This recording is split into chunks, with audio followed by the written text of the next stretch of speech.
Good afternoon, and welcome to the November 2021 Community IT Innovators webinar. Thank you for joining us for today's webinar on supporting Macs at your nonprofit. Apple's Mac computers, and especially MacBooks and iMacs, remain popular among nonprofit organizations. However, managing Macs effectively in a business environment presents a number of challenges. Today, we're going to share our insights and lessons learned from our experience of supporting over 600 Mac computers at our nonprofit clients. My name is Johan Hammerstrom. I'm the CEO of CommunityIT and the moderator for this webinar series. The slides and recording for today's webinar will be available on our website and YouTube channel later this week. If you happen to be watching this recording right now on YouTube, please consider subscribing to our channel to receive automatic updates when we post new webinar recordings. Throughout the webinar, we invite you to use the Q&A panel or chat window to ask questions, and we'll do our best to respond. Now, before we begin, we'd like to tell you a little bit more about our company. CommunityIT is a 100% employee-owned company. Our team of 40 staff is dedicated to helping nonprofit organizations advance their missions through the effective use of technology. We're technology experts, and we've been consistently named a top 501 managed services provider by Channel Futures, and it's an honor that we received again in 2021.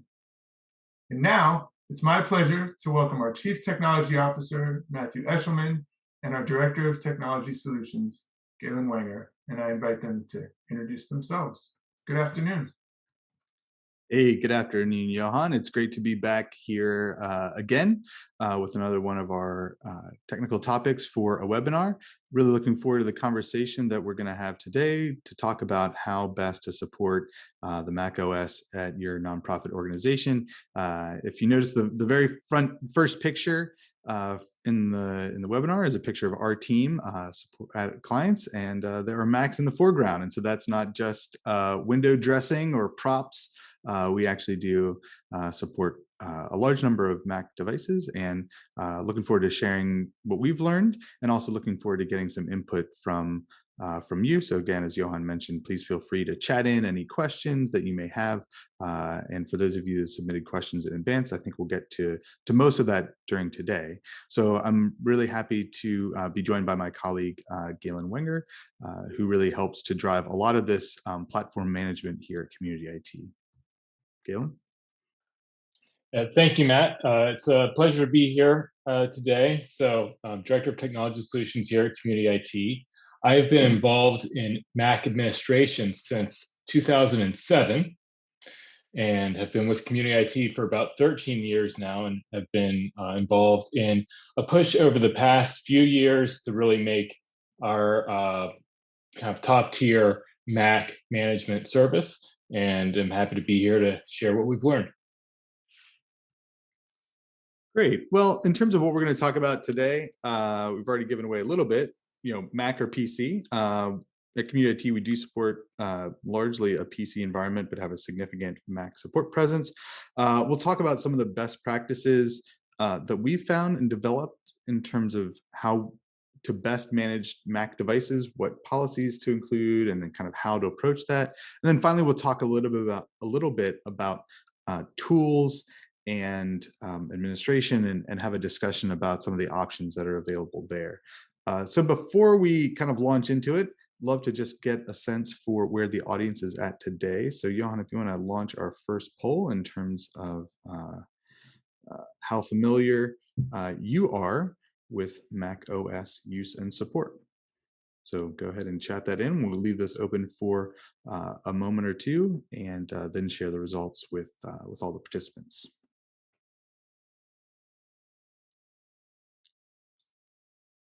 So are you not at all familiar coming to this new? Maybe you're like Galen, you're an expert. Maybe you have something to share, or maybe you're kind of in the middle. I'd probably put myself in the middle. I've got kind of a cursory knowledge and understanding, but would be in the middle somewhere.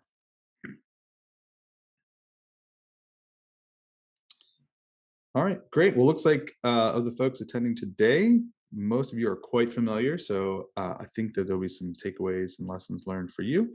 If you're somewhat familiar, I think we'll be able to get you up a notch or two. So thanks for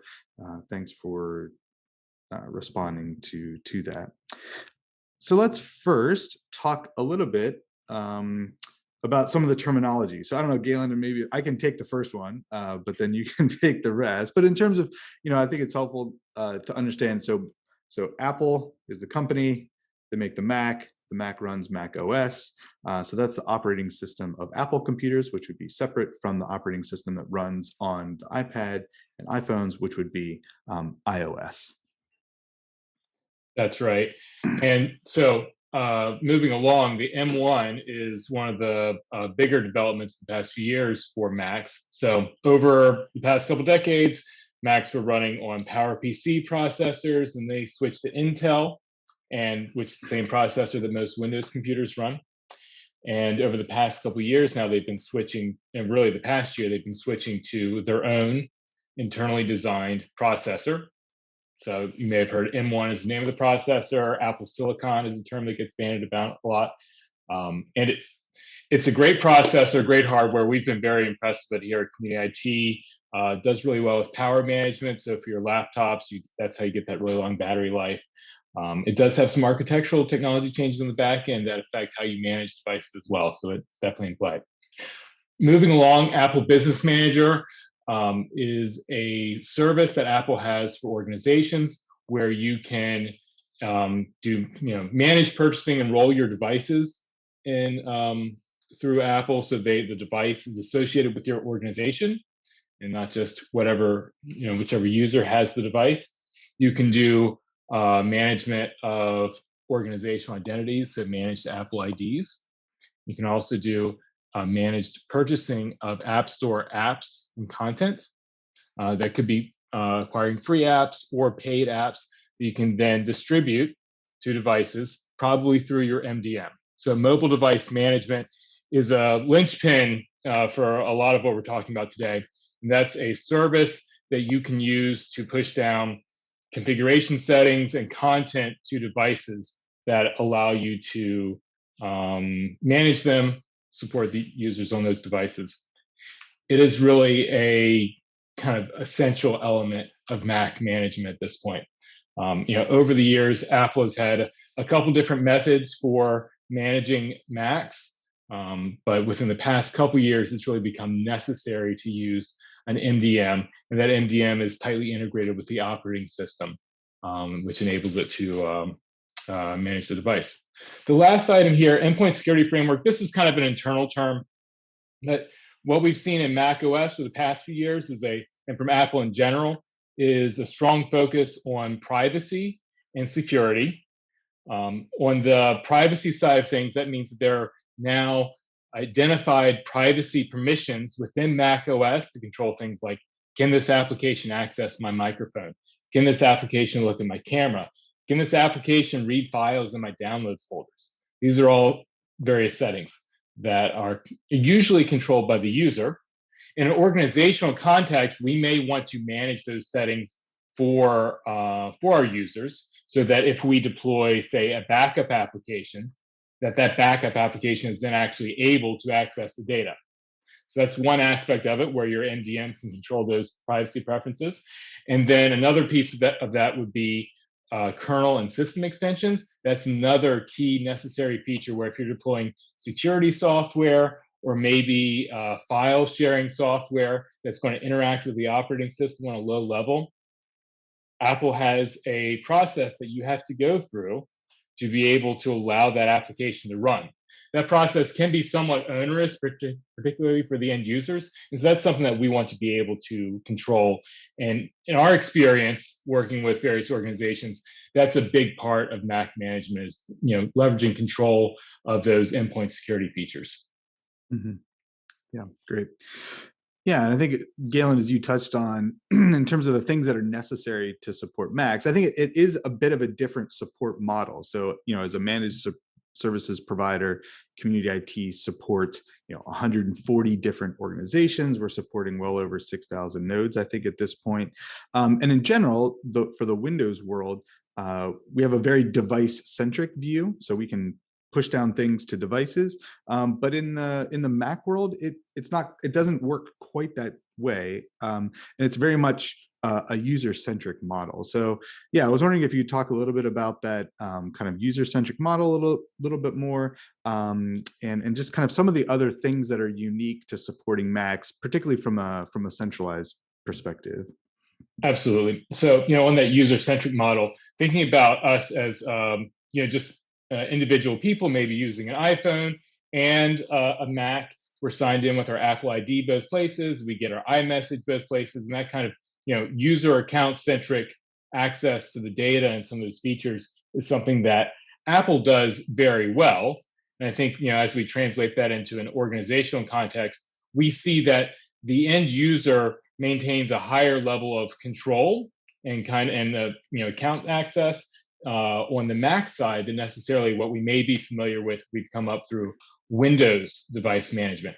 It's not simply enough just to make sure the device has the applications installed on it and is ready to go. The user is still going to have to be a part of this. Another aspect of that would be providing any level of screen sharing remote support. Apple actually does not allow an organization to pre-approve entirely a remote support application that can access the screen. At the end state, the user is still going to have to approve that within the operating system before we can connect. That's great for privacy, but I know for our help desk at CommunityIT, it can be challenging, especially if the person who needs assistance maybe isn't very familiar with Mac OS, and we have to guide them through that approval process before we can even share the screen and really get to the matter at hand. Another key aspect that maybe also comes from Mac's presence in the consumer world is that Mac isn't really great for enterprise change management, or maybe the small to mid-sized business change management, in terms of letting folks know what's some of the new features that are coming in advance, as well as some of the changes in the operating system that may affect how software works. Apple is well known, perhaps notorious, for doing these big landmark releases and dropping the changes right on release day in terms of the information that's available, as opposed to providing better insight months in advance on what those changes are going to be. That can affect things like your endpoint security software, and we've definitely had challenges where there will be a late breaking change in the operating system that requires our endpoint security vendor to make a quick software change that we then need to quickly deploy. And if we don't, there are various negative impacts, from performance impacts, maybe the endpoint security agent stops working. We've had to sometimes change remote support vendors, for example, because they couldn't keep up with the changes within the operating system. And it's a constant drumbeat of changes every 6 months to a year. It seems like we're adapting to the platform. And so some of these changes I think they're great changes, but it's still, we're constantly learning, constantly adapting. On the different tool set, similarly, we're seeing that I think it's the rare tool that can do both Windows and Mac administration very well. And we've definitely had better success by having a separate tool set. We have on our Windows side, we have various device management and enterprise security tools that work really well there. And then we have an entirely separate tool set for Mac. And that Mac tool set is actually probably changing more quickly over time as the Mac platform changes, and we pick the best of breed tools at that moment. And then the last piece is that our experience is, if we really want to have a high-end end user experience that's helping guide users through things like enrollment of their brand new device, operating system upgrades, maybe some refinement or fine-tuned application deployment, we often find ourselves using the Mac OS scripting languages. So often, for those of you who are familiar with this, often Bash, maybe a little Python thrown in there. These are different languages than what we use for device management on the Windows side. And I think it can be a little bit of a barrier in that, even with the best MDM solutions out there, we still find ourselves dropping into doing some light coding to really make everything work together.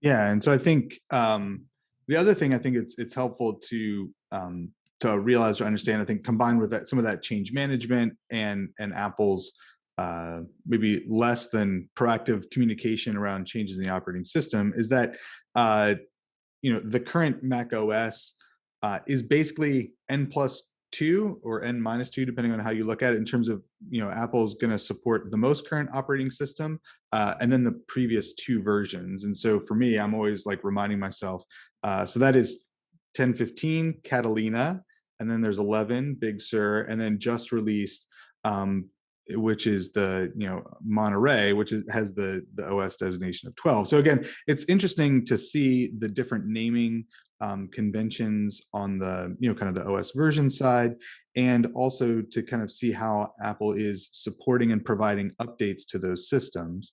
I think it's important for folks that are managing the devices to keep up to date with those version changes in a way that I think people tend to have a view of like, oh, I've got this 8-year-old MacBook and it's great and it still works, but if it's not running one of these versions of software, it's likely not getting the most current security updates. And it's possible that Apple, unless you're on the most current version, Apple isn't even providing complete security updates for some of the older versions. So there's an article I'll chat out that came out, I think here in the last week or so, that involves some security research about the timing and release of some of those security patches in the Mac OS. Yeah, that's a great point. And I just add too that, so one of the challenges on the management side is that Catalina and Big Sur in particular were rather disruptive upgrades for us to push out. And there were a lot of changes around those privacy preference controls and around those kernel and system extensions, so those security features that, at least initially, broke a lot of software. And so we had to, in some cases, wait for whether it was our endpoint security software or something that one of our clients used, had to wait on the upgrade until it was supported. And so it's definitely a balancing act, and Apple doesn't help out there by the selective patching of the prior release. Mm-hmm. So now moving into talking specifically about kind of what to manage and what we found to be the most helpful. I'd also love to pause here as well and get a sense from the attendees in terms of how many Macs are in your organization. So if we can get the poll up, we'll get a sense of, less than 10%, maybe a quarter to a half, more than half, or all Mac. I think maybe anecdotally, and I'll be curious to see where the data comes in. Don't let me skew your results, but I think we generally see organizations that are like predominantly Mac, and then organizations that have 1 or 2 that they need to support. I think that's generally been what we've observed. I am kind of curious to see if that is shifting. I think we're maybe seeing a little bit of a shift with more organizations adopting Macs. I think in part due to the M1 chip. I think the prices are coming down. Computer shipping logistics is kind of a nightmare right now, and so Apple has seemed to avoid most of that. So we are seeing pretty quick turnarounds in terms of ship dates. The cost is pretty good. For the MacBook Air, the pricing is not bad compared to kind of comparably equipped Windows computers. And so so I think we may be seeing a shift to more, but we'll see. So I'm curious what the audience has got here. So we've got kind of that bifurcation there. You're the all Mac, or you're supporting those 1 or 2 and trying to figure out what to do, with some folks in the middle. So that's I think that's also interesting here to see the relation. So at CommunityIT, generally speaking, of the devices that we are supporting were largely Windows, so about almost 90%, with about 11% in the Mac OS realm. And I think this has been maybe a growing number of Mac computers that we're supporting over time. And I think that's led us, as we've gone down the road to provide kind of the best support and automation for Mac devices, leading us to actually choose a dedicated Mac MDM tool, because some of the traditional tools that are used for organizations like us to support Windows computers, it's just another world to support Macs. And so special attention goes into the support tools as well. So in terms of those special controls, I think, Galen, if you could talk a little bit about the things that we like to see deployed or managed or configured as part of that Mac support, maybe how that's a little bit different than what we see and do in the Windows world. Yeah, absolutely. And so just to put a finer point on what you're mentioning there, on the Windows side of things for device management, we're still very much in a world where we install a management agent. So just a piece of software that gets installed by an administrator or process, and then it's able to take all the various actions on the operating system. And for our tools, that had been the model for Mac as well. And with the changes in the security framework on Mac OS, it's just not a viable option. We can put an agent on there, but it won't be able to do anything unless it's a MDM behind it. And so that the mobile device management, where you are in the operating system actually assigning your device to this management server, is just absolutely necessary. It makes all the rest of this possible. So let's talk about the controls that we have. First one is one that could have a healthy debate: local admin users. Our experience has generally been that Mac OS users are generally a little more self-sufficient than the general population on Windows. I think there's probably a lower risk of unintended actions, be it drive-by malware or installing something you didn't mean to install on Mac than Windows. That's not to say that Mac doesn't have malware. It does, and it's worth having a great endpoint security agent on them as well. But also, in a Mac OS environment, you're much less likely to be joined to a directory.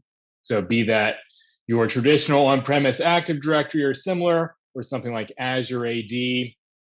There are a couple solutions, third-party solutions that you can use to try to tie in your Mac local device with a cloud directory. But in general, in most cases, you're using local accounts. And our experience has been it mostly makes sense to use local administrator users. We will use standard user accounts. So the difference there, standard users don't necessarily have the ability to install apps, while administrators do. We'll generally do administrator users unless there's a overriding concern that really requires a standard user.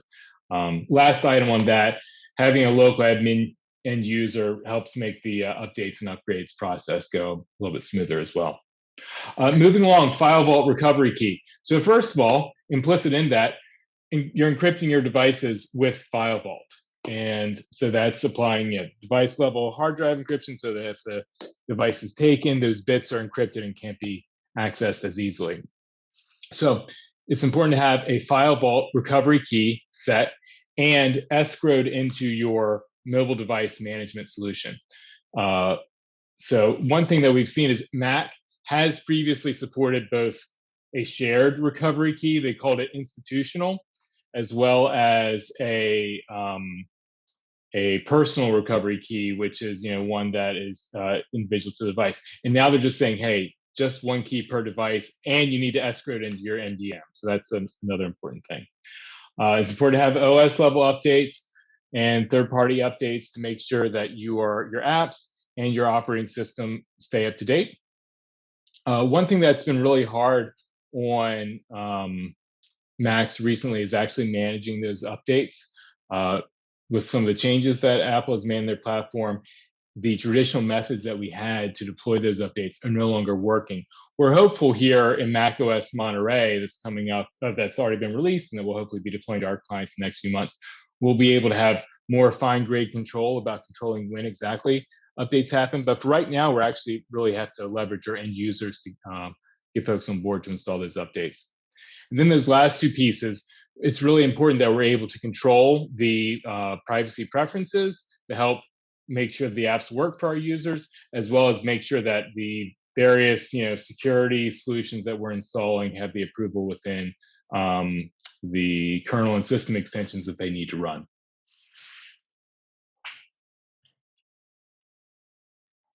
Yeah. So then in terms of making all that happen, we've talked a lot about MDM and MDM and MDM, and I think that's the key element of that. So MDM is this kind of element that's built into the Mac OS operating system and then is able to be leveraged by these tools that can register as a mobile device management platform. And so that is different from the traditional agent-based support platform that many organizations have traditionally used. And there's a lot of different tools out there to do this.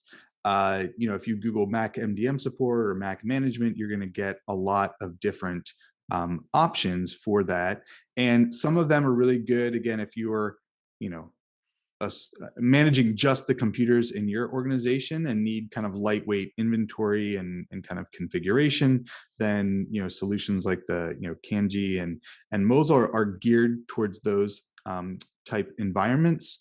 The big player is there in the middle. So Jamf, having a lot of sophistication and capability and API integration with with other tools. Okta comes to mind as being able to integrate some workflow so that your device registration can be passed into from Jamf into Okta.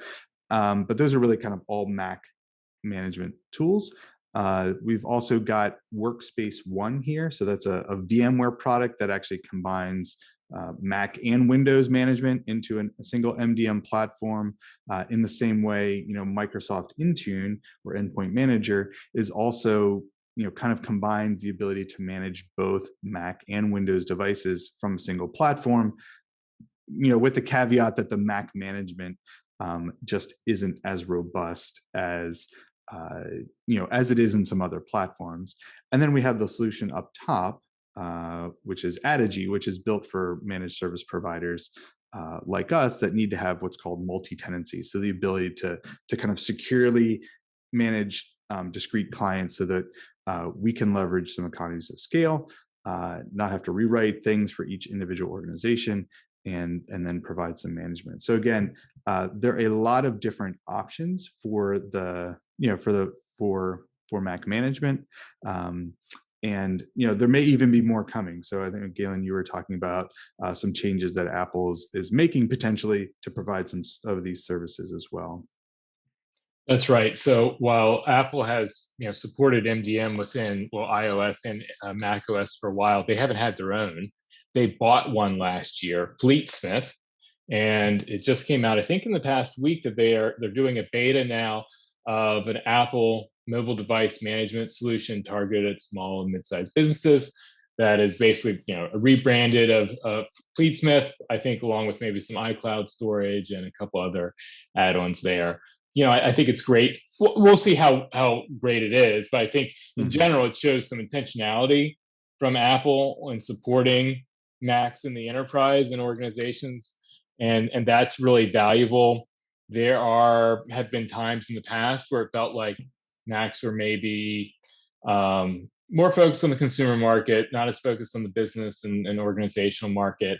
And I think we definitely see now that Apple is continuing to focus on this environment.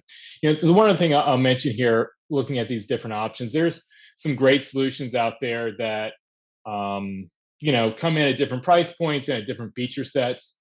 The big one that comes up in conversations that we have with some of our clients is, well, Intune can do it. Can we just do Intune for everything? Intune's fantastic on the Windows side, and Intune does have the necessary bits to be the device management provider for Mac, but it's not going to provide you with the kind of turnkey Mac management that you see in some of these other solutions. You're far more likely to have to rely on other third-party and open source tools to kind of build your configurations and make it all work. And it's going to be, feature deficient compared to many of the other tools here. Some people do use it and use it to great effect, but one of the other challenges that I know we see when we come in and see maybe a client that has their own Mac MDM, some are really being used well, but a lot, they have the capabilities there and the technology, but it's a lot of work and configuration expertise that it can take to really make it sing. And so it can be a challenge. And in those cases, maybe a better option is to work with a service provider or get in one of these MDMs that's maybe a little lower on the sophistication and a little more turnkey. Yeah, so I think with that in mind, what went into our decision to kind of pick a tool, to pick Adigy whenever we were looking for these kinds of solutions. Yeah, so a big one was the multi-tenancy. The most of those the solutions that we displayed before are targeting single individual organizations, and if you are working with Macs and individual organization, check out one of those other tools. They're fantastic. What Adigy provides us is the ability to have multiple clients in a single management environment where we can build configuration packages, applications, and then deploy them out across multiple organizations at the same time. And that's really how we're able to deliver, efficient service and make sure that we're delivering, the best possible experience to all the organizations that work with us. I would say, one of the questions that we get from folks who have done a lot of Mac support in the past is, why aren't you using Jamf, which is the legacy big player and can do it all? And if Jamf had a MSP multi-tenant option, maybe we would be. I would say Adigy, it's a newer solution. It's one that's really had some great active development, and we found it to be a very reliable and solution, and one that, short of some special Jamf specific integrations with like Okta, I think you mentioned, Adigy can do everything that Jamf can do. And so we've been happy to partner with them and look forward to continuing with them. Yeah. I would say, for those of you that are on, if you just want to chat in, if you are in that category of being 100% Mac shop, if you want to chat in the tool that you're currently using and kind of what you like about it, or maybe what you don't like about it, I'd really be curious to hear about that. I think the other thing that I would kind of tag on to the kind of the benefits of Adigy or some of the other additional integrations that it provides, and that being some remote support tools. So that's that interactive remote support so that you can get access to an end user's desktop, help them install some software, figure out why their printer isn't working or whatever that happens to be. And so that capability is not available kind of out of the box with the Mac OS, and so you need a third-party tool. And so that's something that we're able to get with through Adigy is a way to provide remote support to those managed devices. So it goes beyond just being able to inventory the device, make sure that we get all the attributes about the hardware, the warranty information if we can, the file vault escrow, but then also being able to provide remote support, push down configurations, deploy software, do all of those additional tasks that that need to be done in order to have a well-supported and well-managed environment. So specifically about that, this is our best practices or our roadmap for how we support Mac devices at our clients. And this is, I think this is interesting. This is the same, maybe if you have one computer or if you have 50, the process is the same. And things are changing a little bit as well, particularly related to that first line where we have purchased computers through ABM. So that stands for Apple Business Manager. Galen talked about that at the beginning. And so this is, if you're in the Windows world, this could be considered analogous to Autopilot. So it's a way to automatically associate a device with an organization and then push a configuration. So you can purchase computers, from Apple, from different vendors, and as long as they can register your purchase with your Apple Business Manager account, and you have a MDM solution set up, that purchase will automatically be associated with your organization and get your MDM profile pushed to those devices. So that's fantastic, and it's great if you can do that right off the bat. you can apply for an Apple Business Manager account. There's no additional cost associated with that, but it's something you do need to do in advance. There is one change. It used to be that the only way that you could do this was kind of at the beginning or at the purchase through like an approved vendor. And if you bought a device, through some other channel, or if the purchase didn't get registered through, I guess it was called the device enrollment program back then, you're kind of out of luck and you had to like manually go through and, or you weren't able to kind of do that automated enrollment. It does look like that is changing. And so Apple is now providing a way to do automated or kind of manual enrollment of devices in your MDM platform kind of after they've been purchased. So I think that's a really good change that Apple has made in order to support some of that. So I'll go ahead and chat that link out if you're curious to read a little bit more. But yeah, so again, you want to talk a little bit more about that, kind of enrollment process and kind of what happens for onboarding new devices. Yeah, absolutely. So, I would say I think it's fantastic that Apple's moving to support post-purchase enrollments. It does look like I think you would need an IT administrator would need physical presence with the device, so you aren't going to be able to enroll that device if you're shipping it directly to a remote user. And I would still encourage you, if you're able to, have your purchase device registered with Apple Business Manager through Apple or through an Apple authorized reseller should be able to handle that. From there, if your device is enrolled in Apple Business Manager, then it gets automatically assigned to your mobile device manager. And so when whoever is doing that initial setup of the computer, one of those screens, along with picking your time zone and whatnot, is going to say, hey, you're being assigned to your organization's device management solution. From there, you can pick on what you want to do additionally to enroll that device. And so in an ideal scenario, you have your device management solution pushing down the applications that they need, the configurations that they need. And so, within an hour of getting that device turned on, it has everything that the end user needs to do their job. As I mentioned before, we do side with creating local admin user accounts, both for the end user and for create a IT administrative account, which is going to be useful, if there's a user departure or if you just need access to that device. Particularly if you have File Vault on there, it can be useful to have an IT administrative account there. Along with deploying software, deploying management configurations is going to be big. And that's the configurations that you need to deploy are often going to be defined by the applications, particularly the management security applications that you're using.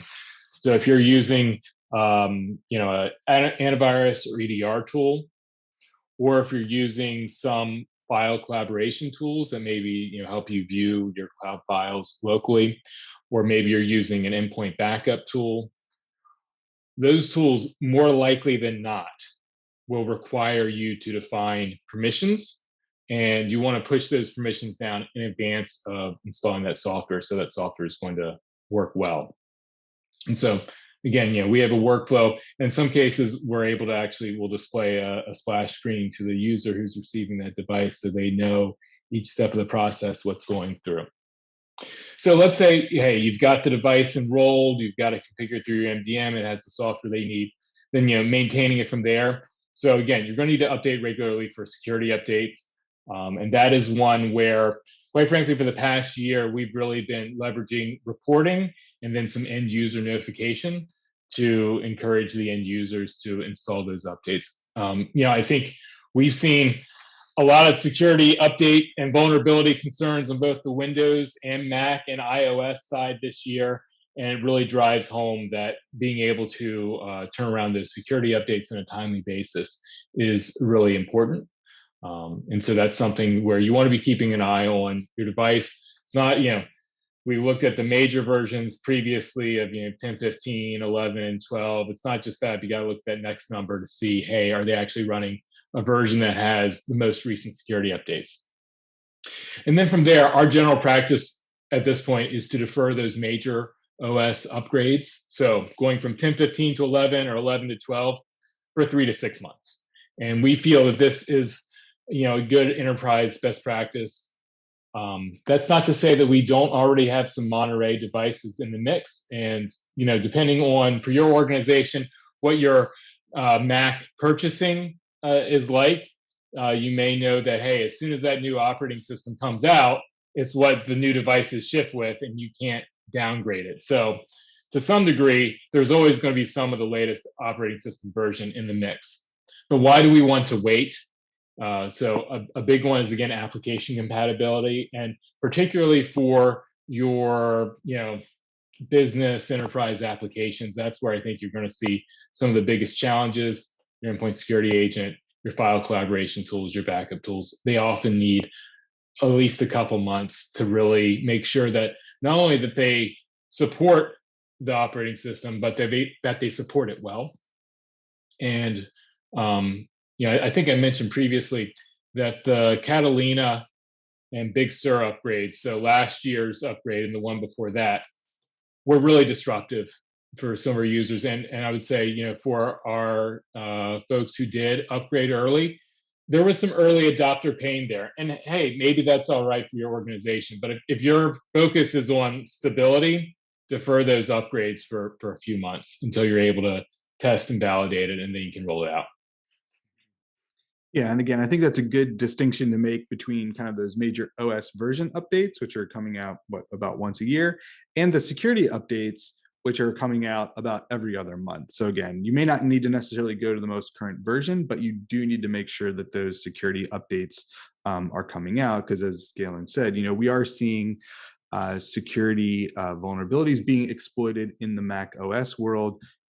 We are seeing the need for endpoint security tools to be deployed in a way that maybe we didn't, say, 5 years ago, where it was much more, hey, it's secure, it's not a big threat profile. But I think that is certainly shifted over the last several years.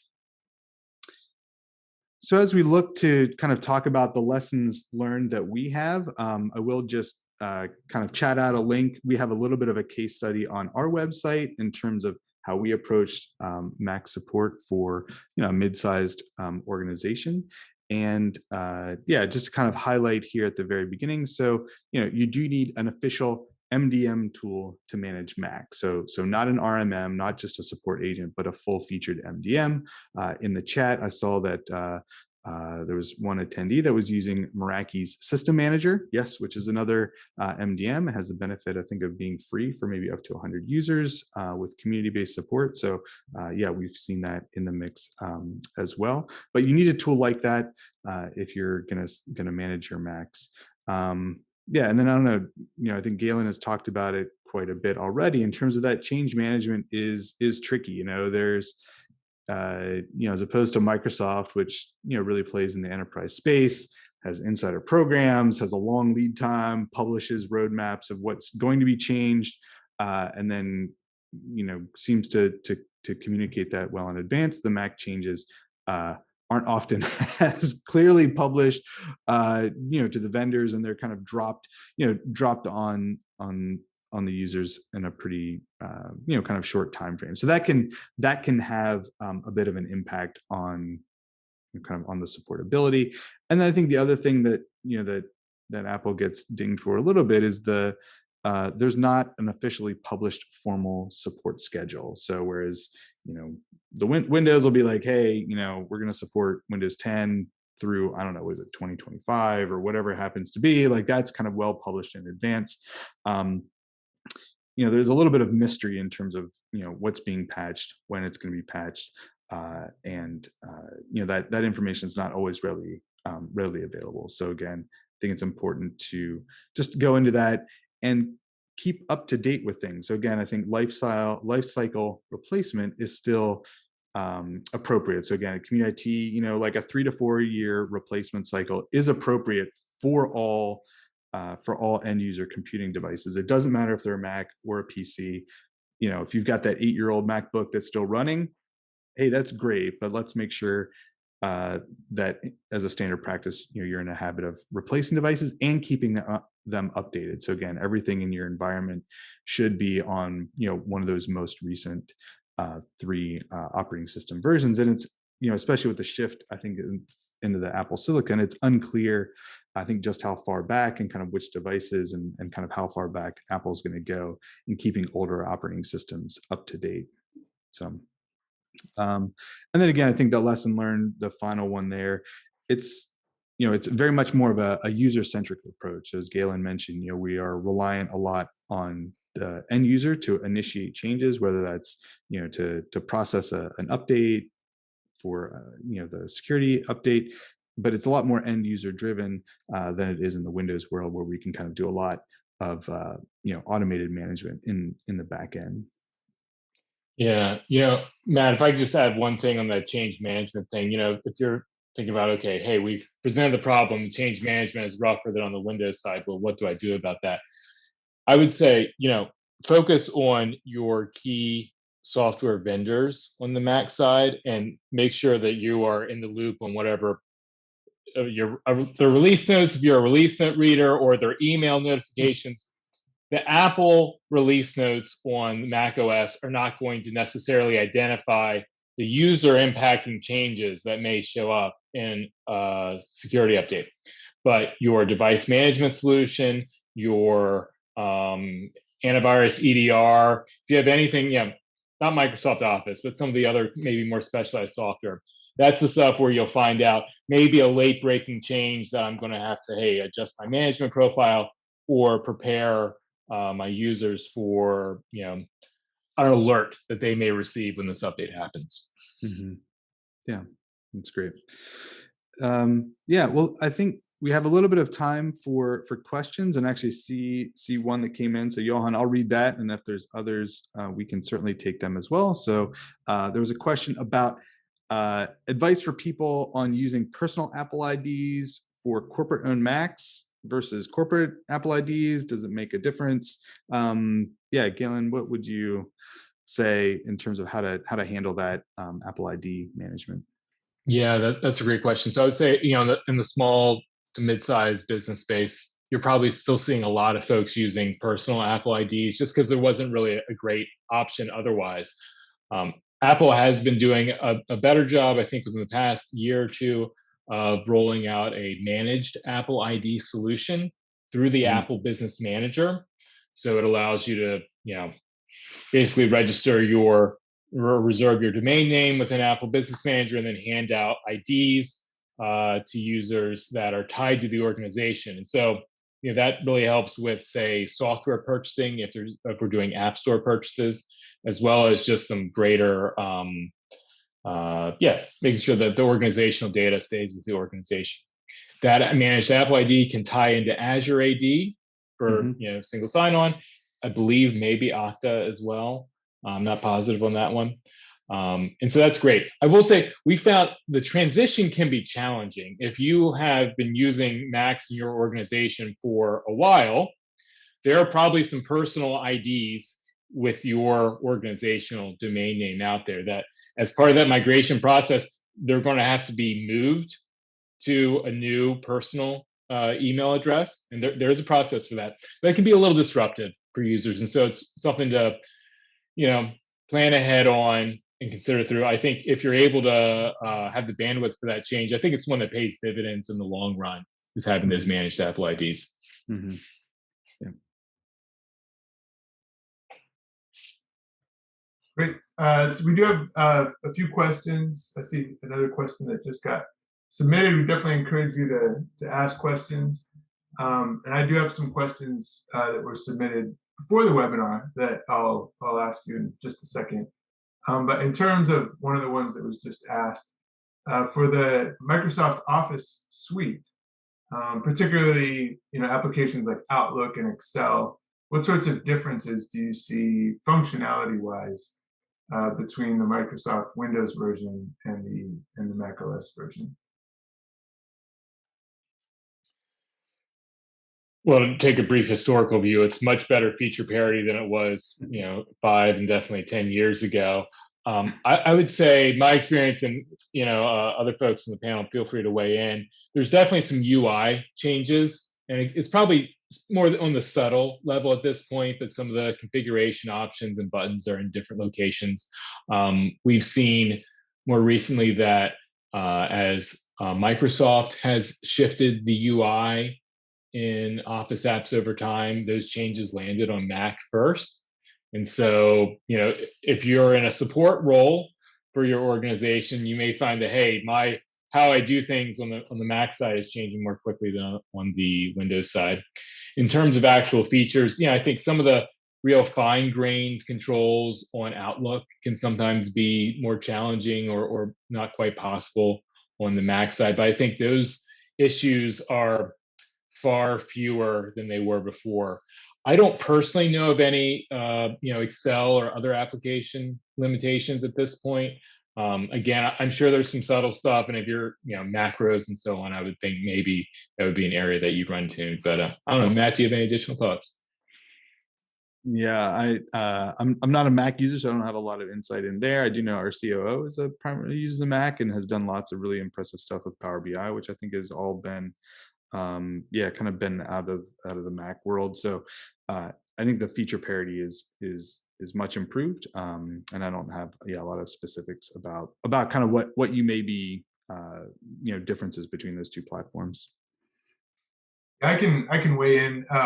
I have a Windows machine at work, but a Mac from at home, and I use it for some volunteer work that I do, and use Excel in particular in Windows and in the Mac. I much prefer Excel in Windows, and it's simply personal preference.